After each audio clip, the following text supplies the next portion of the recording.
అలాగే రౌడీజం చాలామంది మనకి ఈ సందర్భంగా నాకు మన నాయకులందరూ కూడా తెలియజేస్తాను, ముఖ్యంగా కొద్దిమందికి అది మీకు అర్థమవుతుంటుంది నేను ఎవరి గురించి మాట్లాడతాను.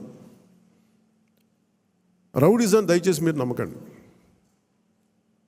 ముఖ్యంగా మన నాయకులు కొద్దిమంది చెప్తున్నాను, దయచేసి రౌడీజాన్ని నమ్మకండి.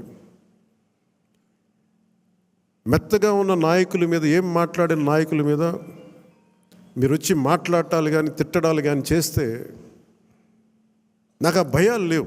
మీరు అది గుర్తుపెట్టుకోండి.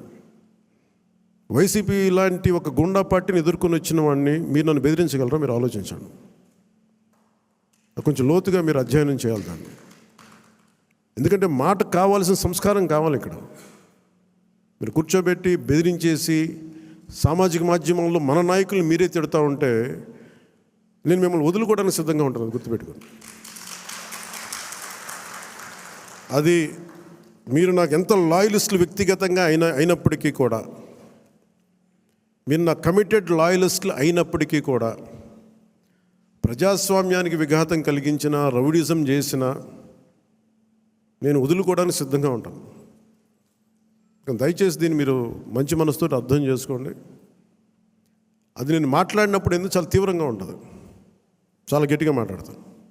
దయచేసి దీన్ని మీరు లోతుగా తీసుకొని, ముఖ్యంగా మహిళా నాయకురాలను ఎవరన్నా సరే సామాజిక మాధ్యమాల్లో కించపరిచిన ఒక మాట అన్నా అజయ్ గారికి కూడా చెప్తా ఉన్నాను ఈ సందర్భంగా, చాలా ఫర్మ్ యాక్షన్ తీసుకోండి సార్ మీరు.